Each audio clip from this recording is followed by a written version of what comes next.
Hey y'all, there are so many recipes that call for canned condensed soup. The problem is they're not gluten-free. Today, we're gonna make a gluten-free cream of celery condensed soup. This recipe will replace all of those recipes that you know that have condensed celery soup in them. I'm Jamie with SavorySaver. I share gluten-free recipes, tips, tricks, and resources to make your gluten-free lifestyle easier. So please hit that subscribe button and let's get started. So this gluten-free condensed cream of celery soup only takes a few minutes to put together, and the recipe I'm giving you makes a double batch. So what I usually do is use half of it for whatever recipe I'm making, and then I take the other half and I put it in a freezer container, label it, and pop it in the freezer. Then when you need it, you just thaw it and use it in your recipe. This gets really thick. It's not going to be as creamy after you freeze it, but once you add it in the recipe and stir it all around, it will start melting up and getting smoother again, and the finished product will still be the same as if you've used the canned stuff. So don't let that scare you if you make a double batch.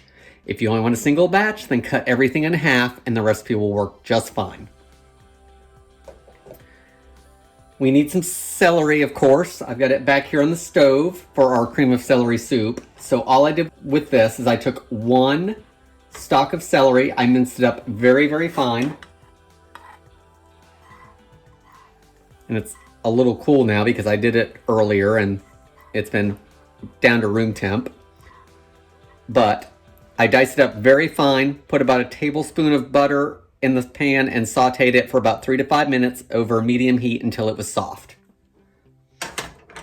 Now for our soup, we want to add 2 cups of cold milk,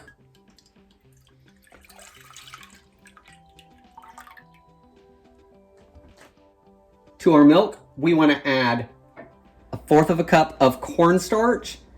And when you add this, you want to whisk it so it doesn't clump up too much.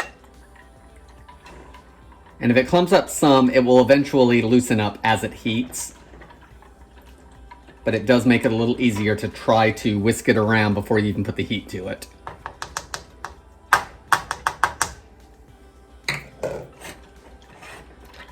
Once that's whisked in, we can turn our heat on to medium and add the remaining ingredients. I've got 3 tablespoons of unsalted butter that I've just cut into chunks to help it melt. Put that in there. We want to add 2 teaspoons of chicken base that's gluten-free. I use Tones, but any kind of gluten-free chicken base or bouillon will work. If you have the powder, you want to use 2 teaspoons. If that makes typically a cup each of broth. So we want to add that in there.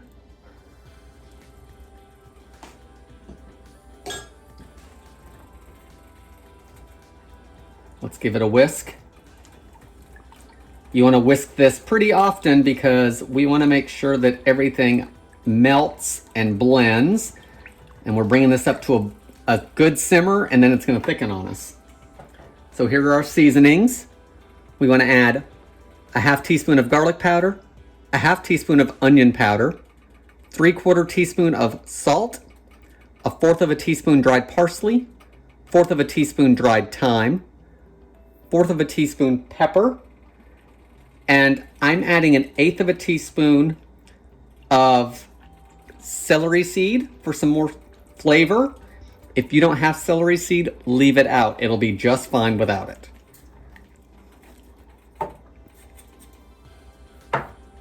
Once it's all in there, continue whisking. Guys, if you're looking for a condensed cream of mushroom soup or condensed cream of chicken soup, I also have videos for both of those, so I will link to those. Very similar to this recipe. If you don't want to make your own, you can get gluten-free cream of chicken and gluten-free cream of mushroom at Walmart. They have a brand that we use sometimes. They're around $1.50 a can. And they are in their gluten-free section of the store. Once all your ingredients are in, whisk it occasionally I pretty much do it the whole time because it doesn't take that long. But the butter's gonna melt, and then as this heats up, it's gonna start thickening. So it's gonna take about 5 minutes. And pretty much once it starts boiling and thickening, we let it cook for another 30 seconds to a minute, and it's done. Definitely getting thicker. And I'm getting some bubbles, so let's cook it for about 1 minute. And at this point, I usually whisk constantly just to keep everything moving. Once your cream of condensed soup has cooked for about 30 seconds to a minute, we need to stir in our celery. So let's move it off the heat. And then you just want to take your celery, put it all in there. Give it one last whisk. And you're ready to go.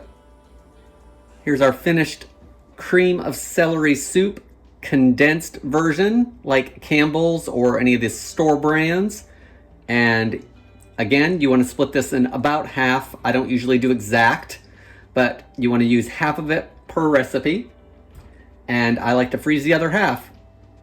Guys, thanks for watching. I hope to see you in the next video.